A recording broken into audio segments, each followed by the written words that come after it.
प्यारे साथियों नमस्कार। चलिए जी स्टार्ट करते हैं मॉक टेस्ट नंबर 6 का कंप्लीट सॉल्यूशन। और जो बच्चे नए देख रहे हैं उनको मैं बता दूं कि ये मॉक टेस्ट आपको कहाँ मिलता है। आरडब्ल्यू एप्लीकेशन पे जाएंगे तो ये मॉक टेस्ट आपको एक दिन पहले अपलोड कर दिया जाता है और वहां जाके आप इसको रियल टाइम में यानी कि 15 मिनट में इसको लगा सकते हैं। ठीक है, उसके बाद फिर आपको नेक्स्ट डे का सॉल्यूशन दिया जाता है ताकि अगर कोई मिस्टेक आपसे हुई है या कोई ऐसी चीज है जो आपको नहीं समझ में आई तो आप उसको सीख सकते हैं। ओके, तो आज 6th मॉक है और मॉक खत्म होने के बाद आप मुझे बताएंगे कि आपका 6th मॉक में क्या स्कोर रहा और क्या 6 मॉक के बाद आपके अंदर कोई चेंज आया। सोचिए, अगर वास्तव में आपको लगता है कि हाँ यार मॉक टेस्ट से बहुत फायदा हुआ है, तो अगर आप जैसे मैंने कहा था कि जितने हमने कहा था 25 मॉक टेस्ट कहा था ना, कि अगर 25 मॉक टेस्ट आपने कंप्लीट किए तो आपका पूरा complete sea change you will have in you, है ना। तो आपके अंदर एक बड़ा चेंज आएगा। तो मुझे आप 6 मॉक का बताना कि यार अभी तक कितना स्कोर, मतलब कैसे आपका स्कोर रहा है। ठीक है, कि फर्स्ट में क्या रहा, सेकंड में क्या रहा, थर्ड में क्या रहा, और क्या वास्तव में आपको चेंज आया है और क्या चीजें ऐसी है जो बहुत अच्छी लग रही है आपको इन मॉक टेस्ट की। चलिए जी स्टार्ट करते हैं सॉल्यूशन। क्वेश्चन नंबर 1 आपके सामने है, ये आपको जोड़ना था, है ना। पहला क्वेश्चन, अब देखो जब PQRS आप जोड़ रहे हो तो क्या ध्यान रखोगे। जैसे मैंने इसमें देखा कि भाई it is the opposite of arrogance. अब इट मुझे नहीं पता ये कौन है यहाँ पर, एरोगेंस का अपोजिट। तो इसका मतलब आप इससे तो स्टार्ट नहीं कर सकते क्योंकि इसने कहा it is the opposite of arrogance, ये एरोगेंस का अपोजिट है। कौन है नहीं पता हमें, तो फिर हमें पहले ढूंढना पड़ेगा। तो यानी कि सी वाला ऑप्शन तो चला गया, तो ये हो गया हमारा खत्म। अब बी और डी, डी में क्या है 10 इस प्रकार। देखिए आप 10 का यूज, है ना, 10 कह दो, है ना, हावेवर कहो, ये कुछ ऐसे वर्ड्स होते हैं जो हम तब यूज करते हैं कि इससे पहले कुछ ना कुछ आ चुका होता है। 10 इस प्रकार, अब किस प्रकार, इसका मतलब पहले डिस्क्रिप्शन आ चुका है, तो इसका आंसर डी भी नहीं होगा। बी से स्टार्ट हो रहा है, कंफर्म है। ह्यूमिलिटी यानी कि पोलाइटनेस जो है वो क्वालिटी है। क्या है, किस चीज क्वालिटी को, बीइंग कर्टियसली रिस्पेक्टफुल ऑफ अदर्स, है ना। आप दूसरों के लिए रिस्पेक्ट रखते हैं इसके अंदर। जब आप ह्यूमिलिटी रखते हैं तो मतलब दूसरों के लिए सम्मान रखते हैं। ठीक है, बी के बाद सी, दोनों में ही सी है, तो ये भी चलिए कंफर्म हो गया कि बी के बाद सी आ जाएगा। It is the opposite of arrogance, यानी कि ह्यूमिलिटी जो है वो एरोगेंस का अपोजिट होता है। एग्रेसिवनेस और वेनिटी मतलब घमंड, इनका अपोजिट होता है। ठीक है, अब आगे देखिए, अब या तो डी होगा या ए होगा। एरोगेंस इन्फ्लेम्स प्रिजुडाइज, एरोगेंस से क्या आता है, प्रिजुडाइज आता है ना। आपके अंदर ईर्ष्या पैदा होती है, हेट्रेड, नफरत। बट हम्बल स्पीच सूट्स, लेकिन अगर आप हम्बल वर्ड्स रखते हैं तो ये दूसरों को पेसिफाई करता है। अगर आपके वर्ड्स हम्बल हैं तो दूसरों को पेसिफाई करता है ना, प्लीज करता है, खुश करता है। इस प्रकार अ हम्बल डैमनर, एक हम्बल बिहेवियर, डैमनर मतलब behaviour, is what is required to live in peace. अगर आपको पीस में रखना है तो आपको हम्बल इसकी जरूरत होगी। तो ये बाद में आ रहा है इसका कंक्लूजन, है ना। पहले यहां बता दिया एरोगेंस ये करता है और हम्बल स्पीच ये करता है, तो यही वजह है ऐसा, है ना। तो इसका मतलब BCAD आंसर हो जाएगा, है ना। एक चीज आप नोटिस करते हैं बच्चों, मुझे बताना कमेंट बॉक्स में, कि जब हम चाहे बात क्लोजटेस की करें, चाहे हम बात पैसेज की करें, चाहे हम बात PQRS की करें, अगर हमारा वोकैबुलरी बहुत अच्छा है, हमारा वर्ड्स बहुत अच्छा है ना, तो कहीं ना कहीं हमें बहुत हेल्प मिलती है। जिन बच्चों का वोकैबुलरी बहुत कमजोर होता है उनको बड़ी प्रॉब्लम आती है, क्योंकि अगर सपोज करिए आपको वर्ड्स के मीनिंग आ रहे हैं तो आप बहुत इजीली निकालने लग जाते हैं। इसीलिए मैं कहता हूं कि वोकैबुलरी पे फोकस कीजिएगा ज्यादा से ज्यादा। सिनोनियम एंटोनियम के हिसाब से लर्न मत करिएगा कि यार सिनोनियम एंटोनियम है। हमें लर्न करना है कि यार हमें इंग्लिश को इंप्रूव करना है, और इंग्लिश को इंप्रूव करने में वोकैबुलरी का बहुत बड़ा रोल है। ठीक है, चलो अब देखो, जैसे यहां पर मैंने देखा यहाँ पे हावेवर आ गया, तो हावेवर तब यूज होता है जब इससे पहले कोई क्लॉज दिया हो और उसमें आगे जो क्लॉज दिया है वो अपोजिट हो। बट ऐसा तो कुछ है ही नहीं इससे पहले, तो इसको हटा देंगे, ए वाला ऑप्शन, यानी कि अब सी से स्टार्ट होगा। तो देखिए, लीजेंड हैज इट, अब ये आपको समझ में नहीं आओगे, यहाँ पे उसने कहा legend has it that in 1945, यानी कि एक कहानी है उसमें ऐसा कहा गया है कि 1945 में the Nazis filled a train, Nazi लोग जो थे उन्होंने एक ट्रेन को भरा विद अप टू 300 टन जो है गोल्ड ज्वेल्स एंड मास्टरपीसेस, ये सब उसने भरा, है ना। And then drove it secret into secret tunnels in Germany, और जर्मनी के सीक्रेट टनल्स में उसे ले गए उस ट्रेन को। ये था यहाँ पर, ठीक।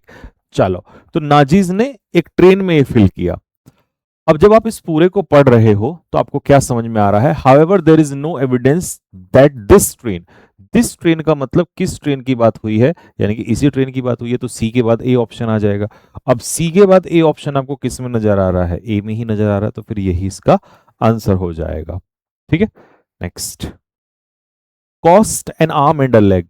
मैंने कई बार पढ़ाया है कि जब हाथ पैर काट के देना पड़ जाए तो समझ जाइए वो चीज बहुत ज्यादा एग्जॉर्बिटेंट है। एग्जॉर्बिटेंट का मतलब कमेंट बॉक्स में आप मुझे बताओ, चलो फटाफट, है ना, कमेंट बॉक्स में आंसर बताओ क्या होता है एग्जॉर्बिटेंट का मतलब। ठीक, ओह नहीं, इधर नहीं देखना है, अपने आप ईमानदारी से बताना है, ठीक है। चलो, बियर गार्डन मतलब ऐसे जैसे भालू आ गए हो गार्डन में, तो भालू आके सब कुछ तहस नहस कर देते हैं। तो when a place looks like a beer garden it means that the place is noisy, है ना, नॉइजी एंड डिसऑर्डरली प्लेस, सब कुछ अस्त व्यस्त हो जाता है, ठीक है, शोर शराबा। ससेप्टेबल, अब ससेप्टेबल का मीनिंग देखिए, कई बच्चों ने हो सकता है ए और डी में हो सकता है, किसके साथ हुआ होगा बताना जरा मुझे, है ना, कि ये ऑप्शन ऐसे थे तो ये आपने गड़बड़ कर दी होगी यहाँ पे। ससेप्टेबल का मतलब होता है वीक, कमजोर, और कमजोर इम्यून नहीं होता है तो एंटोनियम है, तो इसका सही उत्तर हो जाएगा वल्नरेबल। वल्नरेबल का मतलब होता है एक्सपोज्ड, यानी कि इजिली हार्म्ड, आसानी से आपको क्या पहुंचाया जा सके, नुकसान पहुंचाया जा सके, है ना। तो वल्नरेबल के साथ प्रपोजिशन पूछ लेता है, वल्नरेबल टू समथिंग, है ना, susceptible to something, like children and elderly people were susceptible to corona virus, है ना। अच्छा, अनटाइडी का मतलब क्या होता है, अनटाइडी आपको पता ही है, गंदा सा होता है। रैश ड्राइवर, ये मैंने पढ़ाया हुआ है आप लोगों को, रैश ड्राइविंग। देखिए आज ना मुझे एक मैसेज आया, मैंने टेलीग्राम में भी डाला था, आपने देखा होगा, कि एक लड़की थी, उसने यूपी टेट का कोई एग्जाम हुआ होगा, पता नहीं कौन सा था, तो उसमें से 3 से 4 वोकैब थे, और तीनों चारों वही वोकैबलरी थे जो हमने मतलब आपके बुक में दिया हुआ, जो बुकलेट्स भी दी हुई है। मतलब मुझे ऐसा लगा कि यार चलो एटलीस्ट सब बुक स्टार्ट हुई हैं और पहले एग्जाम में ही फंसना पेपर में स्टार्ट हो गया। देखो मैं ये एग्जैगरेशन नहीं कर रहा हूँ, बट मैं एक बात बता रहा हूँ, ये मेरे दिल की बात और ये मेरी मेहनत है। पेपर जैसे जैसे स्टार्ट होंगे ना, ये बवाल हर पेपर में होने वाला है, तो इसीलिए बस मेरी एक रिक्वेस्ट है कि रिवीजन करते रहना, है ना, जो बुकलेट्स आपको दी हैं मैंने उनका रिवीजन करते रहना।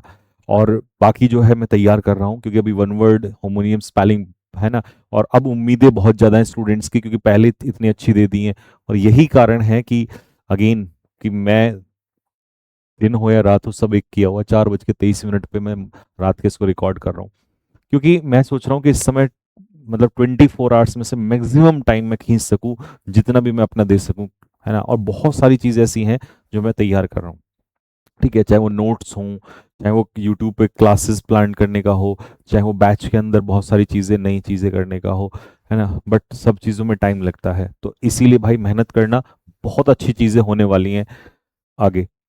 चलिए, ससेप्टेबल का मतलब होता है वल्नरेबल, प्रोन, प्रोन का मतलब है इजिली हार्म्ड, एक्सपोज्ड। इम्यून उल्टा हो जाता है रेजिस्टेंट, मतलब अगर आप रेजिस्टेंट है तो आपको नुकसान नहीं पहुंचाया जा सकता। प्रोटेक्टेड, सुरक्षित है, एग्जेम्प्ट है ना।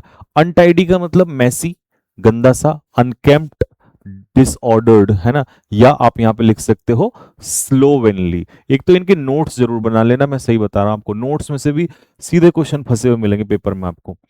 रैश मतलब रेकलेस, लापरवाह, hasty, hasty drivers, hasty climbers, कौन से होते हैं जो तेजी से लापरवाही से चढ़ते हैं, है ना। इम्पल्सिव का मतलब भी रैश होता है, ये वर्ड बहुत आता है। वल्नरेबल ये हो ही गया सेम, फिर तो इसी के हो जाएंगे, है ना। नेक्स्ट, रेकेंटर क्या होता है, अब इसका मतलब होता है इंस्पेक्शन, जांच, in Hindi we call it जांच, in English we call it inspection, ठीक है। रेक्टिफाई ये बहुत आसान है, इग्नोर कर देना, ओवरलुक इग्नोर हो गया, अटैक आक्रमण कर देना हो गया, ठीक है। अच्छा जी, रेकेंटर इंस्पेक्शन, सर्वे, एक्सप्लोर। रेक्टिफाई ये तो सिंपल ही था, सुधार करना, अमेंडमेंट करना, है ना, कोई चीज को फिक्स कर देना, खराब हो रही है तो। अटैक ये वर्ड याद रख लेना, असॉल्ट हमला कर देना। इन्वेड मतलब हमला करना। ऑनस्लॉट, ऑनस्लॉट का मतलब भी होता है किसी चीज पर क्या करना, हमला करना। इंस्पेक्शन में एग्जामिन, चेक, स्क्रूटनी करना, ठीक है। ओवरलुक इग्नोर कर देना, नेग्लेक्ट कर देना। चलो, डेफिशिएंट का मतलब क्या होता है, कमी होता है, कमी का उल्टा क्या हो जाएगा, अबंडेंट हो जाएगा। बाकी 3 ऑप्शन आसान है। एम्पिगनस का मतलब क्या होता है, पुअर होता है, गरीब, एक्सट्रीमली पुअर, है ना।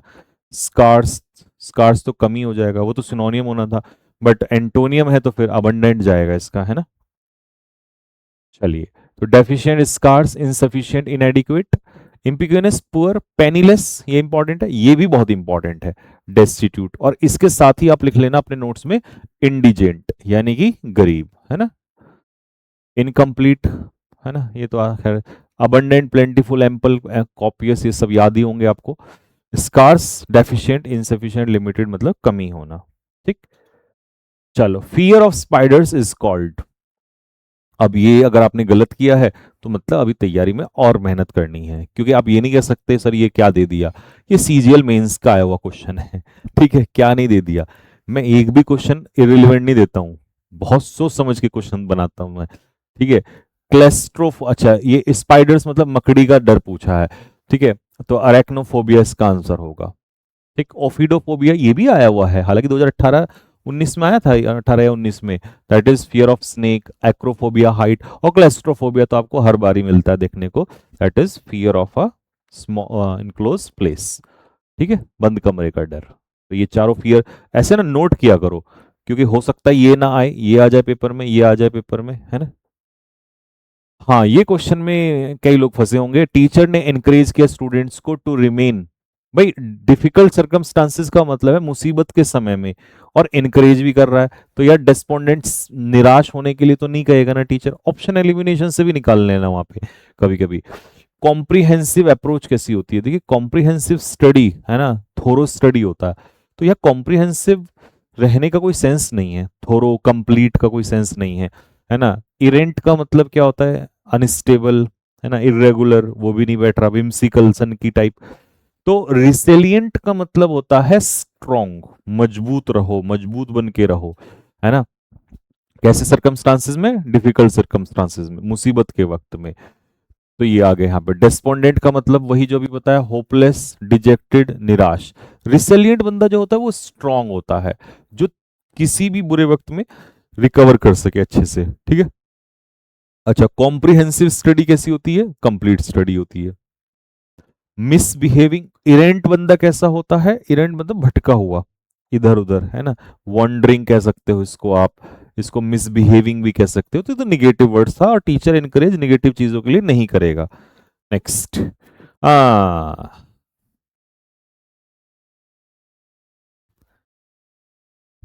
ईमानदारी से बताना इस क्वेश्चन को किस किस ने गलत किया है, पहला ये बताना, दूसरा ये बताना कि क्या आपने यही वाला लगाया था, लगाया था ना, झूठ मत बोल बेटे, मुस्कुरा मत, है ना, कि मुझे कैसे पता ये बात, ठीक।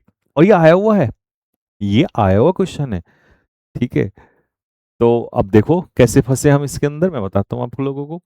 अब हार्डली से सेंटेंस स्टार्ट हो रहा है तो ऑब्वियस सी बात है इन्वर्जन होगा, है ना, डिड के साथ यहां पर वर्ब की फर्स्ट फॉर्म थी, लेकिन इसमें पंगा क्या था कि सब में इन्वर्जन दिया हुआ है, इन्वर्जन इन्वर्जन इन्वर्जन, तो ये इन्वर्जन का तो खेल नहीं था, ये फ्रेजल वर्ब का खेल था। इसमें चार फ्रेजल वर्ब है, एक out, dry on, dry up, और फेज आउट।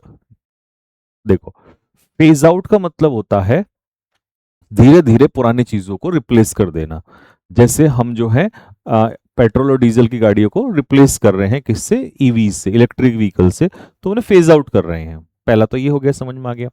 दूसरा है एक आउट, जब हम किसी अपनी इनकम को सपोर्ट करते हैं, मान लो पैसा कमाओगे, नौकरी लगेगी, तो आप अपनी फैमिली की इनकम को सप्लीमेंट करोगे, तो टू सप्लीमेंट इसका आंसर हो जाता है। अब ड्राई ऑन और ड्राई अप बचा, तो देखो इसमें क्या पंगा था, जैसे मान लो तालाब है, गर्मी में तालाब ना पूरा सूख जाता है ना, वेपर क्या कहते हैं, वेपर्स बन के, भाप बन के उड़ जाती हैं, सूख जाता है, तो इसे हम कहेंगे ड्राई अप, है ना, कुएं का सूख जाना, नदी का सूख जाना, है ना, कोई लिक्विड है वो पूर्ण रूप से उसका सूख जाना, तो उसे कहेंगे ड्राई अप, है ना। लेकिन जैसे मान लो सपोज करो सरफेस पे, है ना, कोई यहाँ पे मान लो पेंट लग गया और वो ऐसे ही सूख गया इसके ऊपर, तो इसे हम ड्राई क्या कहेंगे, ड्राई ऑन कहेंगे, ड्राई अप नहीं कहेंगे। ड्राई अप का मतलब है पूर्ण रूप से, है ना, किसी लिक्विड, या लिक्विड मतलब वाटर वगैरह का ही, है ना, नदी वगैरह का, कुएं का ही सूख जाना, जो भी पानी वगैरह था उसका सूख जाना, वहां पर ड्राई अप यूज होता है। और ड्राई ऑन का मतलब होता है सरफेस पे रखी हुई कोई चीज सूख जाना, सूखना तो दोनों में ही है ना, तो ये दोनों में डिफरेंस है। अब यहां पर उसने क्या बोला था कि देखो कि हार्डली डिड द इंक, है ना, कि मेरी जो वीकली कॉलम की जो इंक है वो मुश्किल से सूखी ही थी when one of my readers called me, कि एक रीडर्स ने मुझे क्या है कॉल मिला ली। समझ रहे बात को? तो मतलब ये मैंने पूरा किया ही था कि तुरंत ऐसा हो गया। तो इसमें फिर आप ये पानी का नदी का सूखने वाला नहीं है ऐसा केस। ठीक है जी, तो था ना ये बढ़िया क्वेश्चन। अब देखो एक दो तीन क्वेश्चन तो अच्छे होने भी चाहिए ना, है ना, तो आंसर इसका सी हो जाएगा। देखो to become completely dry, dry up का मतलब होता है पूर्ण रूप से सूख जाना, पूरी तरह सूख जाना, है ना, जैसे देखो नदी का ही एग्जाम्पल है इसमें, है ना, समर में सूख गई। और ड्राई ऑन का मतलब होता है to become dry while remaining on a surface, surface पर कोई चीज पड़ी है ना, और उसका सूख जाना। Paint dried on the wall, paint जो है वॉल पे क्या हो गया, सूख गया। तो ये लिख लेना ड्राई अप और ड्राई ऑन में मीनिंग। हाँ जी, अब ये किस किस ने, ये तो गलत नहीं होना चाहिए था क्योंकि ये तो एडवाइज्ड है ना, ये तो आप एक तरीके से ये कह सकते हो कि भाई ये तो प्रेजेंट सब्जेक्टिव मूड बन जाएगा, डॉक्टर एडवाइज कर रहा है। अब या तो ये होना चाहिए था द डॉक्टर एडवाइज्ड, ऑब्जेक्ट आ जाता him to take a rest, लेकिन ऐसा तो कुछ है नहीं यहाँ पे। तो देखो द डॉक्टर एडवाइज्ड, जैसी एडवाइस दिया बोला यहाँ पर तुरंत सब्जेक्ट कुछ भी हो वो आपकी बेस फॉर्म ही आएगी। अब बेस फॉर्म इसमें तो नहीं है, यहां पर तो फिर पता ही नहीं क्या एडवाइस के पीछे फॉर ये भी नहीं आएगा। ठीक है, अब देखो शुड सही होता लेकिन यहां पर फिर टेक होता, the doctor advise that he should take rest, should take भी सही है क्योंकि एडवाइस के लिए आप शुड भी लगा सकते हो, बट पंगा ये है कि अब वहां पर टुक तो हो नहीं सकता, तो फिर इसका आंसर क्या होगा, ये आंसर होगा कि वो रेस्ट करे, करता नहीं है रेस्ट करे, है ना, इंपैरेटिव वाला फील आएगा। Active passive. अब देखो भाई नहीं डायरेक्ट इनडायरेक्ट है, देखो सबसे पहले हमने क्या करना था, शॉर्ट में अगर फटाफट काम खींचना है तो ऐसे कर लिया करो, जैसे आपने देखा शुड बी प्लस आईएनजी, ठीक है, तो पैसिव में शुड का शुड ही रहेगा, बी का बी ही रहेगा, है ना, आईएनजी का आईएनजी रहेगा, क्योंकि एक्टिव पैसिव तो है नहीं कि बीइंग लगा दोगे आप इसमें।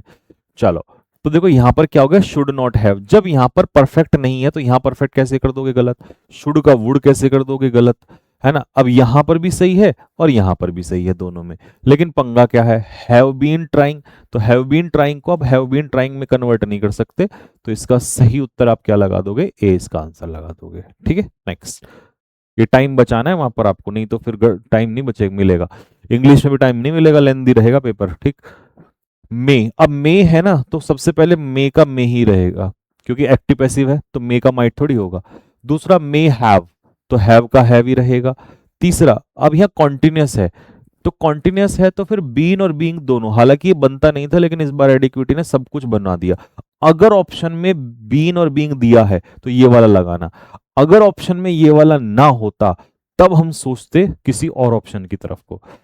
तो जैसे परफेक्ट कॉन्टिन्यूस में हम कहते हैं कि बनता नहीं है ना, बनता नहीं है वो ठीक है, बट आपको अकॉर्डिंग टू द ऑप्शन चलना है। जैसे प्रेजेंट परफेक्ट कॉन्टिन्यूस में हैज बीन प्लस आईएनजी तो बनेगा नहीं, बट हैज बीन बीइंग दोनों लेना है ऑप्शन में, है ना, ऑप्शन के हिसाब से चलना। मैं हर मॉक टेस्ट में कुछ ना कुछ आपको नया ही सिखाता हूँ कि भाई ये हो सकता है, तो आपको अकॉर्डिंग टू द ऑप्शन चलना है, क्योंकि एडिक्विटी कोई भी तरीका अपना सकती है, पिछली बार ऐसा ही हुआ है सब में। ठीक है, तो चलिए सी ही इसका करेक्ट आंसर होगा भाई।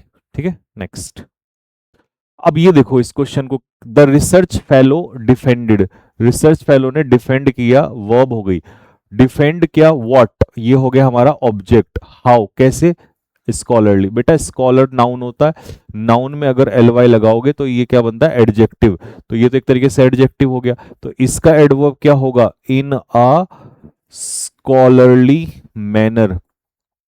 अब इस मान लो आपको ये वाला कि यार ऐसे कौन से वर्ड्स हैं जो दिखने में एल वाई लगा हुआ तो दिखने में एडवर्ब होते हैं लेकिन ये एडजेक्टिव का काम करते हैं। ठीक है, तो ये बुक क्यों इतना ज्यादा फायदेमंद कर रही है, क्योंकि इसमें मैंने क्या किया है, ऐसे वर्ड्स जो दिखने में एल वाई लगते हैं, मतलब कंफ्यूजन पैदा करते हैं। अब आप मान लो सपोज करो अगर आपके हाथ में बुक है तो आपने सीधा एल वाई वाला कॉन्सेप्ट को पकड़ना है और एकदम डायरेक्ट वहीं पर पहुंच जाना है।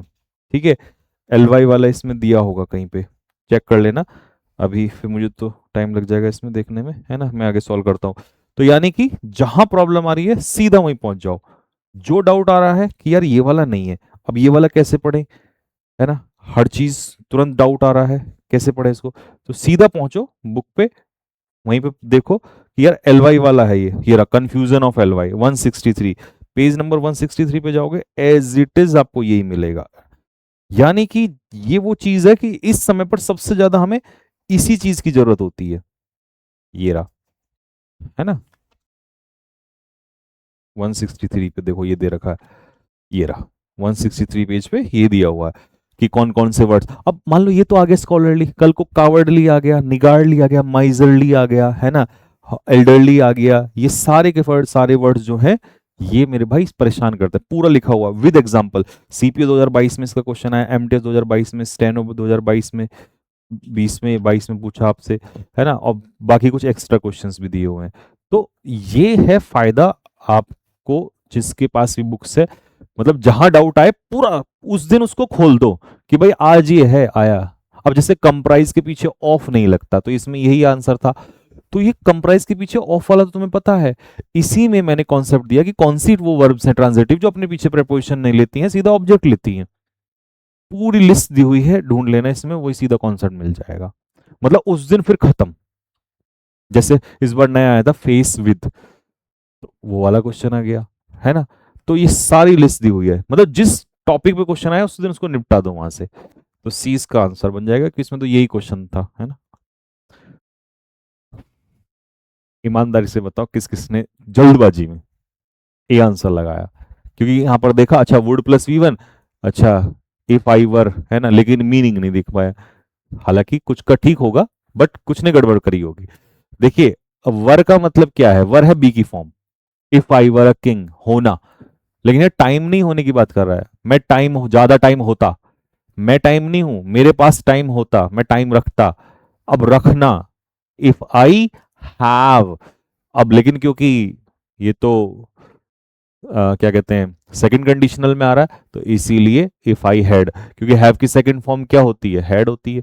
तो अगर इधर पास्ट इंडेफिनिट वी टू आ रहा है तो इधर वुड प्लस वी वन आ जाएगा, है ना। वर होता तब भी ये होता, लेकिन यहां इसके हिसाब से करना था इसमें। तो ये क्या होता है, आता तो है बट स्पीड में करते हैं तो पेपर में भी ऐसी गलतियां होती हैं, ठीक है। चलो, अब मेटाफर पूछा है कि भाई एग्जाम्पल बताओ मेटाफर का। देखो, जब भी सेंटेंस में लाइक से कंपैरिजन किया जाएगा, ठीक है, या एज के माध्यम से किया जाएगा, तो उसे हम कहेंगे सिमिली, है ना, एज और लाइक के माध्यम से। लेकिन जब कंपैरिजन तो होगा बट एज और लाइक नहीं होगा, तभी वो मेटाफर होगा। तो समय को चोर कहा गया है, और एज और लाइक भी नहीं है, तो यही आंसर हो जाएगा।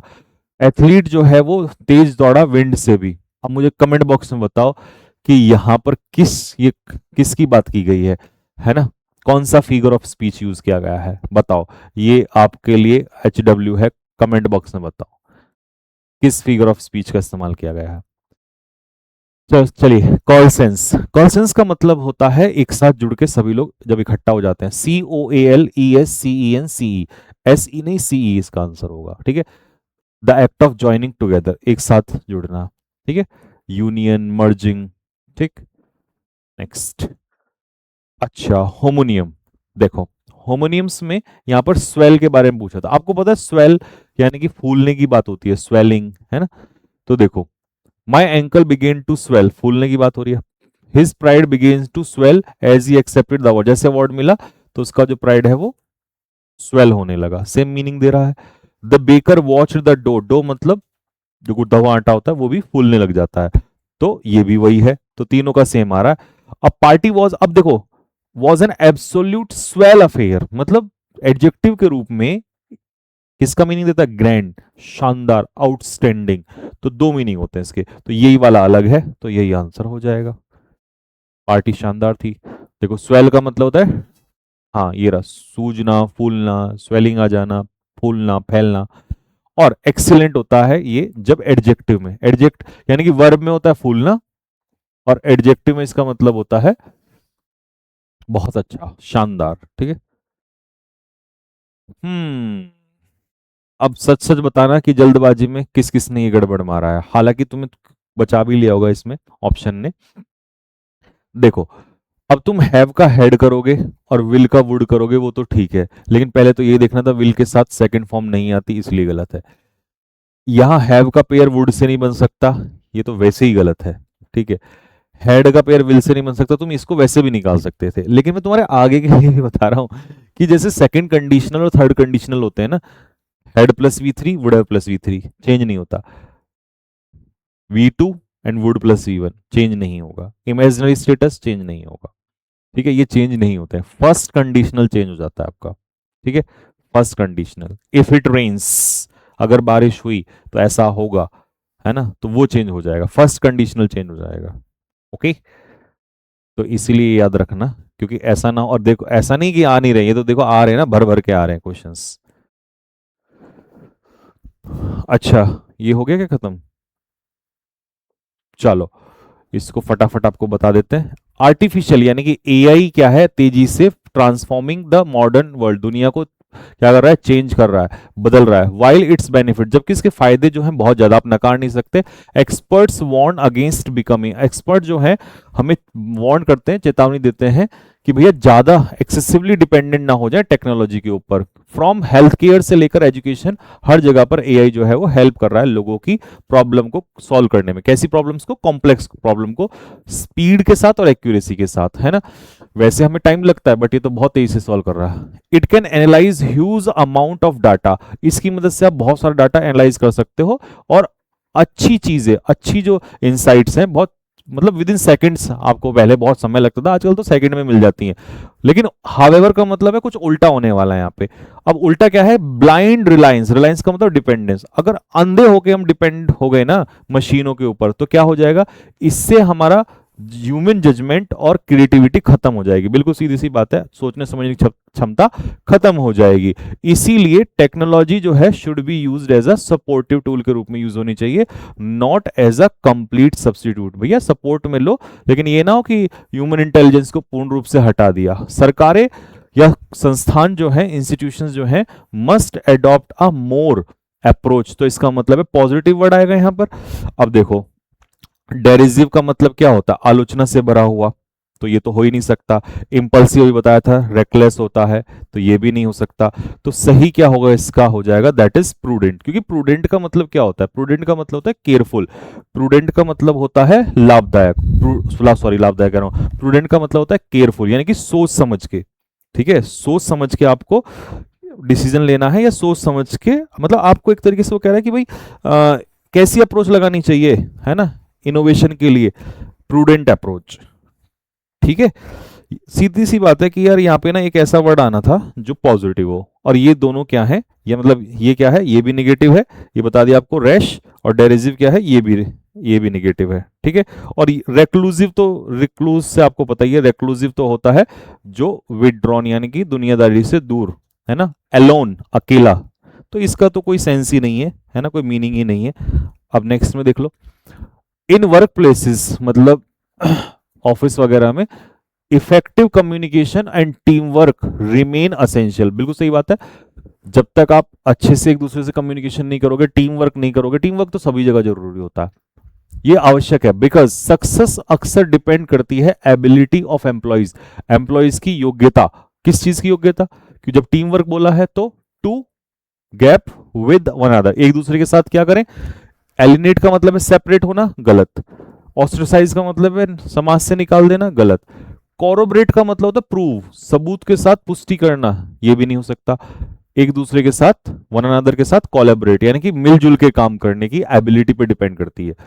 संस्थान जो है दैट फेल टू अडेप्ट, मतलब जो ऑर्गेनाइजेशंस अडेप्ट नहीं कर पाते हैं ना, या एडेप्टेबिलिटी उनके अंदर नहीं है, वो अक्सर स्ट्रगल करते हैं।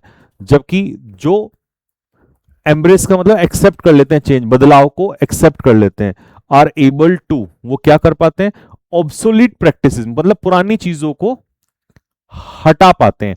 अब हटाने के लिए इसमें देखो क्या वो है, फेज आउट। फेज आउट का मतलब होता है रिमूव ग्रेजुअली, है ना, धीरे धीरे क्या करना, रिमूव करना। किसको? पुरानी चीजों को। ब्रिंग अबाउट का मतलब होता है कॉज टू हैपन, किसी चीज के होने का कारण होना। और लुक इनटू तो खैर आसान है, इन्वेस्टिगेट, है ना, इसका तो कोई यहाँ पर इन्वेस्टिगेशन का तो कोई मीनिंग ही नहीं आ रहा। और कॉल ऑफ का मतलब होता है बच्चा पार्टी कैंसिल, है ना। तो फेज आउट ये यही इसका आंसर होगा, है ना।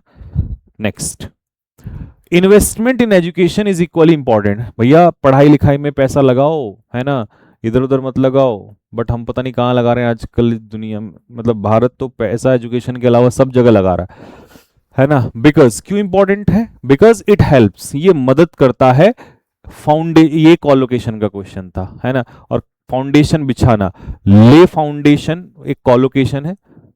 ले फाउंडेशन का मतलब होता है नींव रखना, नींव रखना किसी चीज की, ठीक है। तो अगर हमें फ्यूचर प्रोग्रेस की नींव रखनी है तो बस उसके लिए पैसा हमें इन्वेस्टमेंट करना पड़ेगा एजुकेशन में, अदरवाइज नहीं तो उल्टा होगा। क्या होगा? सोसाइटीज में find it difficult to cope. अब ये बताना ईमानदारी से किस किस ने कोप अप विद लगाया है, ठीक है। कोप अप विद नहीं, कोप विद। और मैं जानता हूं कई लोगों ने इसी को लगाया होगा, खाओ माँ कसम बेटा, लगाया कि नहीं लगाया, सिली मिस्टेक लगाई होगी कई लोगों ने। कोप विद क्या होता है? कोप विद का मतलब बच्चा पार्टी, तो कोप विद का मतलब होता है मैनेज। और देखो इसी को तो प्रेशर कहते हैं भाई। तो ये तो हो गया भाई कंप्लीट आपका। तो पता है क्या है क्या कि मतलब जैसे कई लोग कहते हैं ना कि यार ये तो बहुत आसान है। आसान कुछ नहीं है, पेपर में सांसें फूल जाती हैं। छोटी छोटी सी गलतियां करने, छोटे छोटे से क्वेश्चन करने में ना सांसें फूल जाती हैं, क्योंकि वहाँ प्रेशर होता है ना। यहाँ करना और वहाँ करने बहुत अंतर है। 15 मिनट में जब आप बैठोगे ना और आपको पता है ये, अब जैसे मान लो यहाँ तो एक बार को ये भी सोच सकते हो कि चलो अगले में ले आएंगे, बट ऐसे सोच के मत दिया करो, क्योंकि जब रोज ऐसे सोच के दोगे ना ये मेरा आखिरी मौका है, तो फिर आपको वहां उस दिन ऐसा कुछ भी नहीं लगेगा, नया ऐसा कुछ नहीं लगेगा, ठीक है। और 25 मॉक तक मैं तुम्हें हर टाइप के मॉक से गुजार दूंगा। आपने देखा होगा शुरू के 3 से 4 मॉक में किडनी बाहर आ गई थी सबकी, फिर उसके बाद जो है अब थोड़ा सा रिलैक्स भी हुए हैं, ठीक। हालांकि शुरू के 3 मैंने बहुत ही अच्छे लेवल के दिए थे, जानबूझ के, जानबूझ के, वो ऐसा डिमोटिवेट करने का कोई पर्पज नहीं था, लेकिन ताकि अब अच्छा फील हो। अब जो है फिर 1-2 मॉक टेस्ट में फिर हल्का सा लेवल बढ़ाए अब, लेकिन उतना ऊपर नहीं लेके जाएंगे, उतना ऊपर तो मैं लास्ट के 20 के बाद लेके जाऊंगा। बट हाँ अब थोड़ा सा लेवल जो है मैं अप करूंगा। मतलब अगर जैसे इस मॉक में 3 से 4 क्वेश्चन, 3 क्वेश्चन या 4 कह सकते हो अच्छे हैं, 4 भी नहीं कहूंगा, 3 ही क्वेश्चन मानूंगा मैं कि 3 क्वेश्चन हाँ ठीक थे। तो अगर तुम्हारे 2 से मतलब 3 से 4 क्वेश्चन गलत हो रहे हैं तो चलो फिर भी मान लेता हूँ एक बार को, बट अभी थोड़े से बढ़ाऊंगा और मतलब 5, 6, 7 क्वेश्चन दूंगा मैं और अच्छे दूंगा, है ना। अच्छे का मतलब आउट ऑफ द बॉक्स तो कुछ नहीं आएगा, कुछ मतलब इरिलेवेंट कुछ नहीं आएगा, बस ट्रिकी होगा जैसा पहले उसमें मॉक टेस्ट में दिया था, ठीक। तो ठीक है भाई, आप बताना मुझे, है ना, जो जो मैंने आपसे पूछा है कि कहाँ कहाँ आप लोग फंसे, और अपना स्कोर भी बताइएगा, ठीक। तो ये हो गया हमारा मॉक टेस्ट नंबर, कौन सा था ये? मॉक टेस्ट नंबर हमारा 6 था। अच्छा, अच्छा, ये इसका जो मीनिंग है वोकैबुलरी, ये जैसा मैं कह रहा हूँ नोट्स में लिखना प्रॉपर, है ना। इम्पल्सिव, अभी बताया मैंने, इम्पल्सिव कैसा होता है? Hasty, careless, prudent, wise, derisive, mocking, है ना। रिक्लूसिव, सॉलिटरी, एलिनेट, ये हो गया। ब्रिंग अबाउट, फ्रेजल वर्ब, तो क्या ये कॉज नहीं, कॉज टू हैपन हो जाएगा, है ना, किसी चीज के होने का कारण होना। इन्वेस्टिगेट, कैंसिल, है ना। ये नोट्स ये बहुत इंपॉर्टेंट है, मैं सही बता रहा हूँ आप लोगों को, बहुत बहुत ज्यादा इंपॉर्टेंट है। तो ये हमारा मॉक टेस्ट नंबर, एक सेकंड, कौन सा था? 6 था, हाँ 6 था। ये मॉक टेस्ट नंबर 6 है। तो 7 वाला आपका अपलोड हो चुका है ना। इसको करने के बाद फिर जाइए 7 वाला लगाना, और वैसे ही लगाओ प्रॉपर रियल टाइम में, ठीक है। और हाँ, मैंने टेलीग्राम पे भी बोला था आप लोगों से कि मैं सोच रहा हूँ कि एक शानदार सी क्लास लगा लूँ, और मतलब अब ना छोटी छोटी क्लास में फायदा नहीं है, बड़ी बड़ी क्लास रखें, भले 4-4 दिन के बाद रखें, 3 दिन के बाद रखें, बट जिस दिन हम जो रखें उसमें सारे उस टाइप के दर्द खत्म हो जाएं आपके। जैसे बहुत ज्यादा एक्टिव पैसिव और नरेशन में बहुत डाउट आ रहे हैं बच्चों को, तो क्योंकि उसके क्वेश्चंस हर मॉक में गलती होते हैं, और ये सबको ही होंगे, चाहे CGL, CHSL, CPO, steno, steno को तो बवाल होने वाला है, उनमें तो 8-8, 10-10 क्वेश्चन आते हैं आपके, है ना। तो मैं सोच रहा हूँ कि यार इस वीक में एक क्लास रखूं कम से कम 5 से 6 घंटे की, जिसमें हम नरेशन या वॉइस में से एक टॉपिक को खत्म कर रहे हो।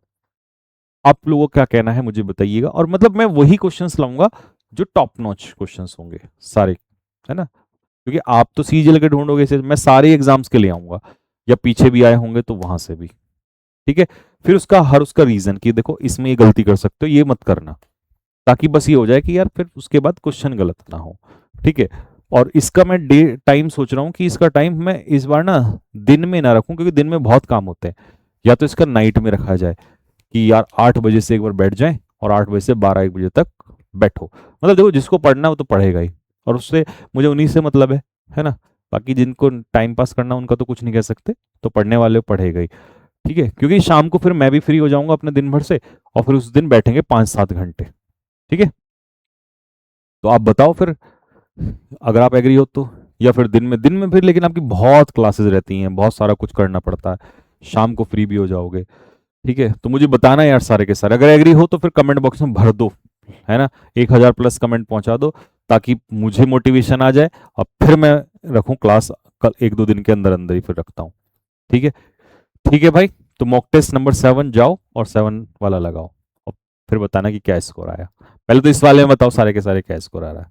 ओके, ठीक है भाई, जय हिंद सभी को, नमस्ते।